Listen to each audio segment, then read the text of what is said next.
लोकप्रिय मुख्यमंत्री नायब सिंह सैनी जी ने जो घोषणाएं जिस प्रकार से किए, आज हरियाणा पहला ऐसा प्रांत है जो पूरे देश में जितनी भी हमारा किसान फसलें उगाने का काम करता है, सभी फसलें हरियाणा प्रदेश में एमएसपी के रेट पर खरीदी जाएंगी।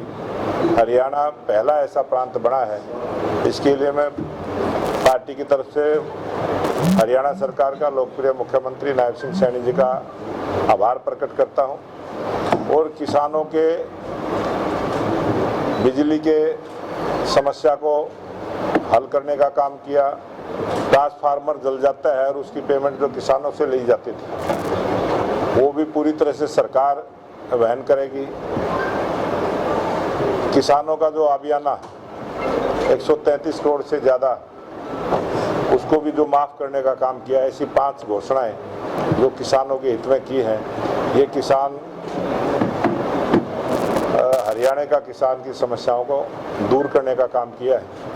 और लोकप्रिय मुख्यमंत्री नायब सिंह सैनी जी ने थोड़े समय में ही जिस प्रकार से तमाम समस्याओं का समाधान किया है, और उनका जो काम जनता से सीधा संवाद, हर समस्या का समाधान करने की जो सोच लेके चले हैं, उससे एक वातावरण हरियाणा प्रदेश में बना है कि आने वाला ये विधानसभा का चुनाव भारतीय जनता पार्टी स्पष्ट बहुमत के साथ हरियाणा प्रदेश में तीसरी बार सरकार बनाएगी। और जो 10 साल की उपलब्धियां 2014 से 24 तक की हमारी सरकार की रही है, उन सब उपलब्धियों को लेके हम जनता के बीच में जाएंगे। भारतीय जनता पार्टी का कार्यकर्ता 10 वर्षों की उपलब्धियां जन जन तक बताने का काम करेगा।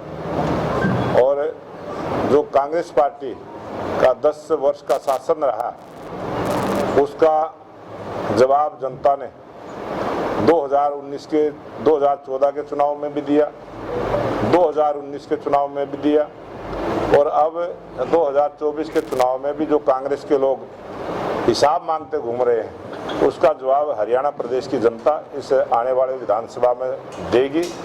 और आज हरियाणा प्रदेश की जनता ने मन बना लिया है कि आने वाली सरकार भारतीय जनता पार्टी की नायब सिंह सैनी जी के नेतृत्व में बनेगी।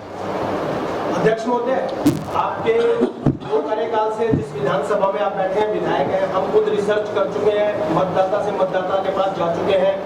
बहुत ही उनकी जो कार्य प्रणाली है वो बड़ी नकारा और उदासीन रही है। क्या उनको तीसरी बार भी पार्टी टिकट मिलेगी? भारतीय जनता पार्टी का जो हमारा शीर्ष नेतृत्व है वो फैसला लेता है, और भारतीय जनता पार्टी के सर्वे भी होते हैं। आपने जो बात कही है, हो सकता है दूसरा कोई उसकी तारीफ करने लग जाए, उसकी बड़ाई करने लग जाए, तो बहुत बड़ा जनमत होता है।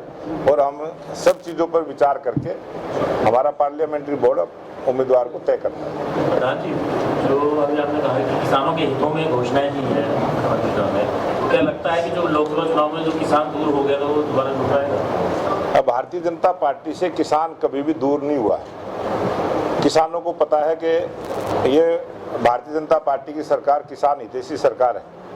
लेकिन चुनाव के समय जो कांग्रेस ने झूठ बोलने का काम किया, कांग्रेस ने किसानों को किस प्रकार से गुमराह करने का प्रयास किया, कांग्रेस ने बहुत एक बड़े तबके को संविधान का नाम लेके जो झूठ बोलने का काम किया, और आरक्षण को खत्म करने की जो बात का झूठा प्रचार किया। कांग्रेस पार्टी ने कई प्रकार की झूठ इस लोकसभा चुनाव में बोली, और कुछ वोटों का थोड़ा बहुत अंतर से ही, क्योंकि आज भी लोकसभा चुनाव की अगर आप हिसाब लगाएं तो 3% वोट आज भारतीय जनता पार्टी की कांग्रेस से ज़्यादा है।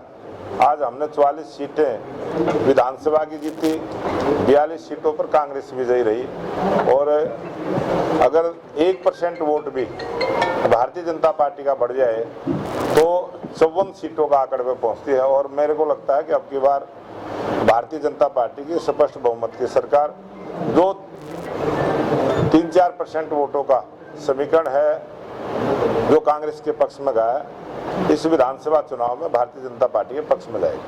हमसे जुड़े रहने के लिए हमारे YouTube चैनल को सब्सक्राइब करें और नई वीडियो की नोटिफिकेशन के लिए बेल आइकॉन को दबाएं। अगर आप ये वीडियो Facebook पर देख रहे हैं तो लाइक जरूर करें और ज्यादा से ज्यादा शेयर करें। धन्यवाद।